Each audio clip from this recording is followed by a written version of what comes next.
नमस्कार दोस्तों, आपका आपके इस चैनल में हार्दिक स्वागत है। ग्राम रोजगार सहायकों के अधिकारों की चिंता किसे है? यह ग्राम रोजगार सहायकों की दुर्दशा का जिम्मेदार कौन है? ग्राम रोजगार सहायक कहें, सहायक सचिव कहें या जीआरएस कहें, बात एक ही है। दोस्तों, ये वह अंशकालीन संविदा वर्ग है जिसका आज दिनांक में बहुत ही बुरी तरह से आर्थिक, मानसिक, शारीरिक सभी तरह से शोषण हो रहा है दोस्तों। और सबसे पहले मैं इस लेख को एक्सप्लेन करने से पहले विशेष धन्यवाद अदा करना चाहूँगा पूनम राउत पुष्प जी का, जो कि वरिष्ठ पत्रकार है और बालाघाट से आते हैं। देखिए, इन्होंने इनके ये महत्वपूर्ण लेख के माध्यम से ग्राम रोजगार सहायकों की दुर्दशा पर प्रकाश डाला है। ये लिखते हैं कि 10 से ग्राम रोजगार सहायक पद के माध्यम से लगातार केंद्र व राज्य शासन की योजनाओं को जन जन तक पहुंचाने वाले ग्राम रोजगार सहायक वर्तमान में मानसिक रूप से प्रताड़ित हो रहे हैं। भारत सरकार की कोई सी भी योजना हो, राज्य सरकार की भी कोई सी भी योजना हो, वह हमेशा ग्रामीण परिवेश को, मिशन अंत्योदय को ध्यान में रखकर, गरीब के उद्धार को ध्यान में रखकर बनाई जाती है। गांव, गरीब, किसान को ध्यान में रखकर बनाई जाती है। और भारत सरकार की या राज्य सरकार की किसी भी योजना के सुचारू रूप से संचालन के लिए ग्राम पंचायत स्तर पर वर्क करने की, फील्ड में वर्क करने की, मेहनत करने की, उसको धरातल पर उतारने की आवश्यकता होती है। और उसको धरातल पर सही मायने में यदि कोई उतारता है तो वह है सहायक सचिव, वह होता है रोजगार सहायक, जिसे जीआरएस भी कहा जाता है। दोस्तों, केंद्र व राज्य की जितनी भी मूलभूत योजनाएं हैं जो कि जन कल्याण से संबंधित है, वो एसी के रूम में बैठकर तैयार तो कर दी जाती है, लेकिन कितनी कितनी परेशानियों के बाद में, कितनी उलझनों से जूझने के बाद में एक सहायक सचिव उसे धरातल पर उतारता है। पब्लिक पब्लिक उसके साथ में कितनी मगजमारी करती है, कितना आरोप प्रत्यारोप उस पर लगाया जाता है, कितना तरह तरह से उसे प्रताड़ित किया जाता है झूठी शिकायतों के माध्यम से, तब कहीं जाकर वो शासन की मूलभूत योजनाओं को धरातल पर उतारता है। आगे देखते हैं। तो अभी मानसिक रूप से ये वर्ग, सहायक सचिव वर्ग, मानसिक रूप से काफ़ी प्रताड़ित हो रहा है। क्यों? क्योंकि इनके परिवार के पालन पोषण के लाले पड़ रहे हैं। दोस्तों, रोजगार सहायक को केवल 9,000 रुपये मानसिक मानदेय दिया जा रहा है। और आप देख सकते हैं 9,000, इसका मतलब 300 रुपये रोज़। तो एक जो कुशल मजदूर की मजदूरी होती है, उससे भी कम, मात्र 300 रुपये रोजगार सहायक सचिव को दिए जा रहे हैं, जो कि ऊँट के मुंह में जीरे के समान है। आगे देखते हैं। आखिर कम वेतन और सीमित अधिकारों के साथ ग्राम रोजगार सहायक कब तक शोषित होते रहेंगे? इतने कम वेतन में रोजगार सहायक को शासन की, राज्य सरकार की और केंद्र सरकार की जितनी भी योजनाएं हैं, सभी को वास्तविक अमली जामा पहनाना होता है, धरातल पर उतारना होता है। क्या 9,000 रुपये के मानदेय में ग्राम रोजगार सहायक अपने परिवार का भरण पोषण कर पाएंगे? तो आप कल्पना कर सकते हैं, क्या 300 रुपये रोज़ में एक ग्राम रोजगार सहायक अपनी बाइक में पेट्रोल डलाकर फील्ड पर जियोटैग करेगा, या पीएम आवास का जियोटैग करेगा, या अन्य योजनाओं के लिए भागा दौड़ी करेगा, या पंचायत आएगा जाएगा, दुनिया भर के काम करेगा, या फिर जनपद जाएगा, जनपद से घर आएगा, या डीबीटी लिंक कराने जाएगा? बहुत सारे काम होते हैं दोस्तों, बहुत सारे। यदि आपका कोई परिचित सहायक सचिव या जीआरएस है, तो आप उनसे बात करके उनके इस दर्द को समझ सकते हो। आगे देखते हैं। केंद्र और राज्य शासन की महत्वपूर्ण योजनाओं का क्रियान्वयन जिला, जनपद और ग्राम पंचायत के माध्यम से एक बेहतर यूनिट और सफलता के साथ संचालन किया जाता है। दोस्तों, ये त्रिस्तरीय जो पंचायती राज व्यवस्था है, जिसमें जिला, जनपद और ग्राम पंचायत आती है। जो भी शासन के दिशा निर्देश रहते हैं वो इन स्तरों से होते हुए और अंत में सहायक सचिव के कंधों पर आकर रुक जाते हैं और फिर उसका सफल संचालन की समस्त मानसिक जिम्मेदारी, समस्त भौतिक जिम्मेदारी सहायक सचिव की, जीआरएस की होती है। ग्राम पंचायत स्तर पर कार्यरत ग्राम पंचायत सचिव और ग्राम रोजगार सहायक पहिए की भांति सरकार की योजनाओं को लोकप्रियता के साथ जमीनी स्तर पर कारगर बनाते हैं। इसमें ग्राम प्रधान, सरपंच व पंचों की भी एक महत्वपूर्ण भूमिका होती है। अपने अधिकारों को पाने के लिए पंचायत सचिवों ने भी एक महत्वपूर्ण लड़ाई लड़ी है। आपको ये जानकर आश्चर्य होगा कि महज 500 रुपये से नौकरी करने वाले ग्राम पंचायत सचिव भी कई बार सड़कों पर उतरकर आंदोलन कर चुके हैं। तब बामुश्किल उन्हें आज थोड़ी राहत मिली है।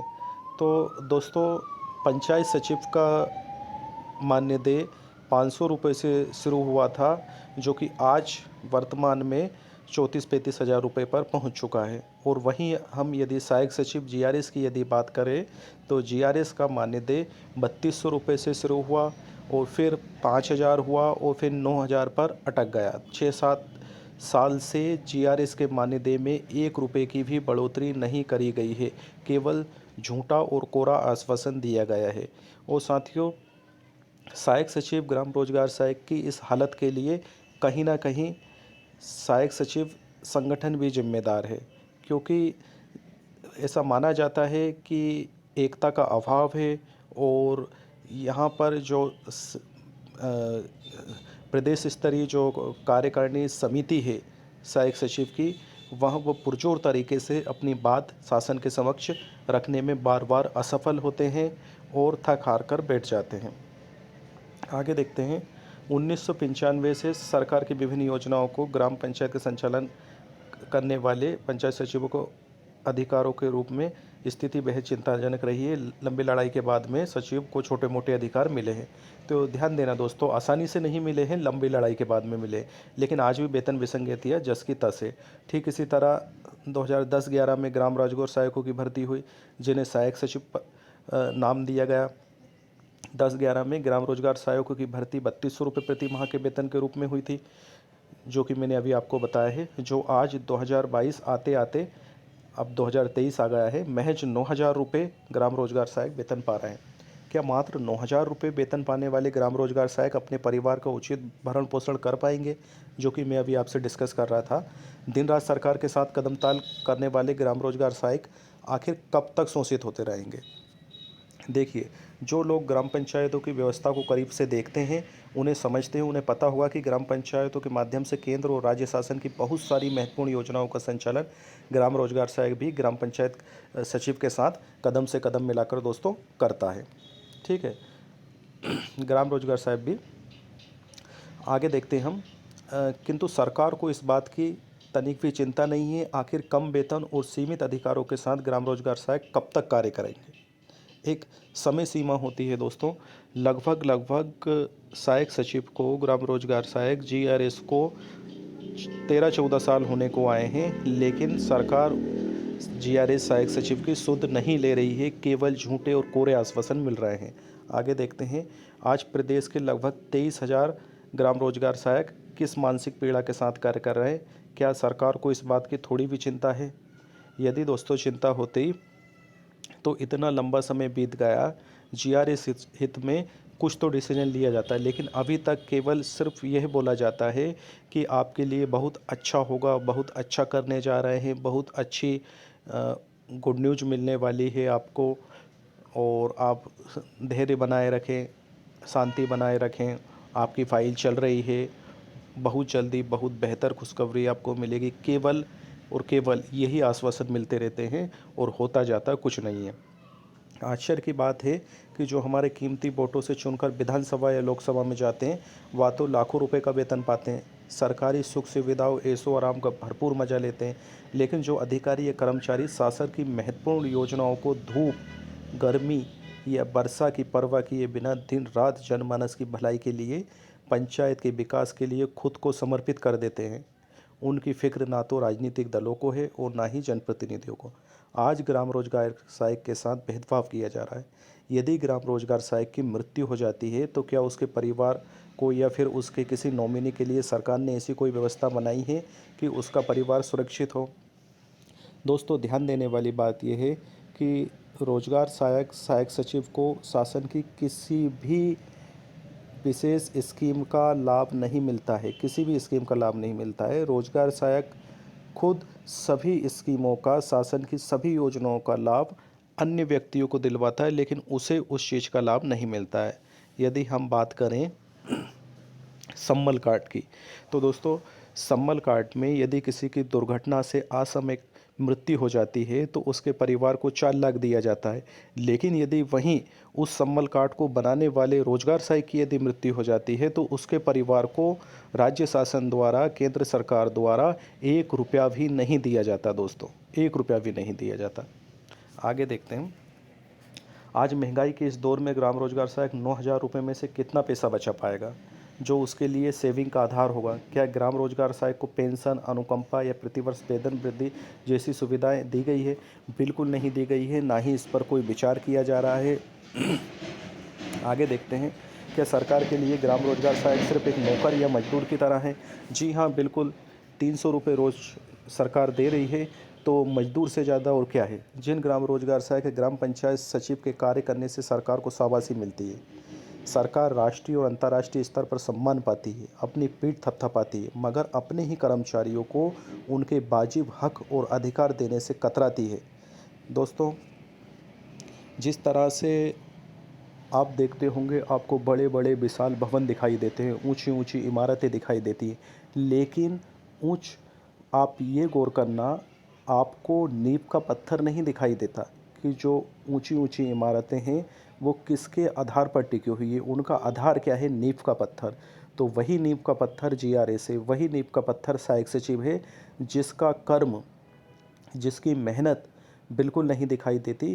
केवल दिखाई देता है तो क्या दिखाई देता है कि हाँ, देखिए शासन की इतनी महत्वपूर्ण योजना लागू हुई है, उसका सफल संचालन हुआ है, आम जनमानस को उसका लाभ मिल रहा है, केवल ये दिखाई देता है। लेकिन रोजगार सहायक, जो सहायक सचिव है, जो शोषित वर्ग है, कर्मचारियों का सबसे ज़्यादा शोषित और मानसिक रूप से प्रताड़ित वर्ग है, उसका दर्द किसी को एहसास नहीं होता।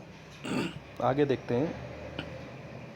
ग्राम पंचायत के माध्यम से करोड़ों रुपए की योजनाओं का संचालन होता, मगर उसी विभाग में कार्यरत ग्राम पंचायत सचिव, ग्राम रोजगार सहायक सचिव मजबूरी के साथ मानसिक रूप से प्रताड़ित होकर कार्य करते हैं। अन्य जो माननीय हैं अफसर, उनको खूब मोटी तनख्वाह मिलती है, सारी सुख सुविधा भरपूर आनंद मिलता है, किंतु निचले स्तर पर कार्य करने वाले कर्मचारी बेबस और लाचारी के साथ अपना जीवन जीने को मजबूर है। और इतनी बेबसी और इतनी लाचारी के साथ में एक जीआरएस, एक सहायक सचिव अपना जीवन जीता है। दोस्तों, यकीन मानिए, लगभग जब से सहायक सचिव जीआरएस की भर्ती हुई है, रोजगार सहायक की भर्ती हुई है, तब से लेकर अभी तक कम से कम 300-400 सहायक सचिव अपना इस्तीफा दे चुके हैं और लगातार दे रहे हैं, और लगभग सैकड़ों लोग असमय काल के गाल में समा गए हैं, क्योंकि उनको हर समय उनको आर्थिक तौर पर, मानसिक तौर पर परेशानी रहती है, उनके परिवार की चिंता रहती है, भविष्य की चिंता रहती है। क्योंकि बहुत से सहायक सचिव भाई, यदि अगर अब वो सोचे किसी अन्य जॉब में जाने का सोचें तो वो ओवर एज हो चुके हैं, उनके लिए वहाँ भी रास्ता बंद हो गया। तो बिल्कुल ले देकर अंत में उन्हें यही नौकरी करनी पड़ती है, यही प्रताड़ना के साथ नौकरी करनी पड़ती है। तो ये एक तरह से मानव अधिकारों का हनन है दोस्तों।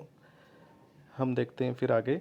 ग्राम रोजगार से ऐसे पद पर कार्यरत लोग जब सड़कों पर उतरकर आंदोलन करते हैं तो सरकार इनका दमन करती है, इनके अधिकारों को दबाने का कार्य किया जाता है। आखिर कब तक लोग शोषित होते रहेंगे? और आज सिर्फ ग्राम रोजगार सहायकों की बात नहीं, बल्कि आज मध्य प्रदेश में ऐसे कई विभाग हैं जहाँ पर कार्यरत अधिकारी कर्मचारी जब तक कार्य करते रहते तब तक उन्हें उनकी तनख्वाह मिलेगी, और यदि उनकी मृत्यु हो जाती है तो उसके बाद उनका परिवार सुरक्षित है और ना ही उन्हें किसी तरह की सुविधा प्रदान की जाती। ऐसी स्थिति में ग्राम रोजगार सहायक संविदा के आधार पर कार्य करने वाला व्यक्ति आखिर कैसे सरकार को अपना हितैषी मानेगा? देखिए दोस्तों, 8-9 महीने बाद मध्य प्रदेश विधानसभा का चुनाव है, और हम सहायक सचिव, ग्राम रोजगार सहायक किसी भी दल का समर्थन या विरोध नहीं करते हैं। हम केवल हमारे अधिकारों की, हमारे हक की मांग करते हैं। एक जायज़ मांग करते हैं कि 300 रुपये रोज़ में शासन की समस्त योजनाओं को धरातल पर कैसे उतारा जाएगा, किस तरह से विभिन्न प्रकार के सर्वे कार्य किए जाएंगे, किस प्रकार से पेंशन का काम किया जाएगा, टीकाकरण का काम किया जाएगा, आयुष्मान कार्ड बनाने का काम किया जाएगा, सम्मल कार्ड बनाने का काम किया जाएगा, प्रधानमंत्री आवास का काम किया जाएगा, शौचालय का काम किया जाएगा, कि मनरेगा का काम किया जाएगा, कि कोरोना के टीकाकरण का काम किया जाएगा, कि मतदान सूची वोटर लिस्ट बनाने का काम किया जाएगा, कि बीएलओ का काम किया जाएगा, कितना कि सीएम हेल्पलाइन बंद करवाने का काम किया जाएगा, कि साफ़ सफाई करवाने का काम किया जाएगा, क्या क्या काम किया जाएगा 300 रुपये रोज़ में दोस्तों। और एक एक सहायक सचिव क्या बीमे वगैरह करवाने के लिए बैंकों के चक्कर करवाएगा, हितग्राहियों के खाते आधार से लिंक करवाने के लिए बैंकों के चक्कर काटेगा, या बहुत सारी मीटिंग अटेंड करने के लिए जनपद के चक्कर काटेगा, या एक हितग्राही के समग्र आईडी में सुधार संशोधन के लिए जनपद के बार बार चक्कर लगाएगा, फिर पंचायत आएगा, फिर जाएगा, तो आप एक कल्पना कर सकते हैं कि उसका जीना दूभर हो गया है दोस्तों।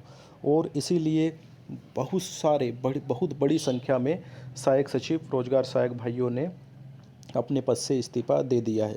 और यकीन मानिए दोस्तों, अब जो आंदोलन होने जा रहा है सहायक सचिवों का, वो आर पार का होगा, वो अंतिम युद्ध होगा, और इसका आगाज हो चुका है, और बहुत ही जल्दी आपको इसका परिणाम देखने को मिलेगा। क्यों? क्योंकि सभी सहायक सचिव जीआरएस भाइयों का कहना है कि ऐसे घुट घुट कर मरने से अच्छा एक बार की आर पार की जंग हो जाए। वो दोस्तों सही भी है, माँ भी उसी बच्चे को दूध पिलाती है जो कि रोता है। यदि सहायक सचिव भाई चुपचाप बैठे रहते हैं तो उनकी आवाज़ शासन के कानों तक नहीं सुनाई देगी, क्योंकि शासन बहरा सुनता है, ऊंचा सुनता है।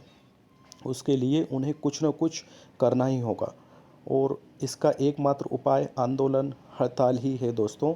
यदि चुपचाप बैठे रहें तो एक कहावत है कि सबसे पहले जंगल में वही पेड़ काटे जाते हैं जो कि सीधे होते हैं, टेढ़े पेड़ नहीं काटे जाते हैं। तो इसी तरह से हर बार यदि किसी का हक मारा जाएगा तो वो है सहायक सचिव, रोजगार सहायक। दोस्तों, हमेशा बलि के लिए बकरे को ही चुना जाता है, शेर की बलि नहीं दी जाती है। और यदि इसी तरह से सहायक सचिव जीआरएस चुपचाप रहा तो हमेशा उसी की बलि दी जाएगी। तो अब ये आर पार की जंग की जाएगी, और हम आशा करते हैं प्रदेश सरकार से कि सहायक सचिव की पीड़ा को समझकर जल्द से जल्द, बहुत ही जल्द एक सम्मानजनक वेतन, नियमितीकरण, विलय, जिला कैडर की व्यवस्था की जाएगी, जिससे कि सहायक सचिव, रोजगार सहायक बहुत ही खुश स्थिति में, अच्छी स्थिति में शासन की विभिन्न योजनाओं को, राज्य सरकार की विभिन्न योजनाओं को, केंद्र सरकार की विभिन्न योजनाओं को धरातल पर अमली जामा पहना सके। तो दोस्तों, यदि आपको ये वीडियो पसंद आया हो तो प्लीज़ इस चैनल को लाइक व सब्सक्राइब करें, ताकि इसी तरह एक शोषित, प्रताड़ित कर्मचारी की आवाज़ अच्छे स्तर से उठाई जा सके। धन्यवाद दोस्तों। जय हिंद, वंदे मातरम, भारत माता की जय।